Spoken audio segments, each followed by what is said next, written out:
Каждую секунду мы живем в уникальном моменте, который не повторится снова. Чему же мы учим наших детей? Что 2 плюс 2 будет 4, и что Париж – столица Франции.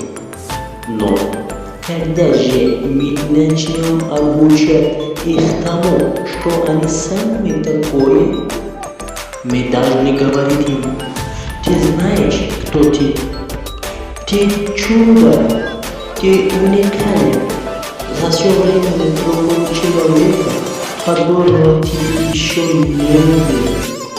Твои руки, ноги, умелые пальчики, то, как ты двигаешься, все уникально. Ты можешь стать кем-то вроде Шекспира, Микеланджело, Бетховена.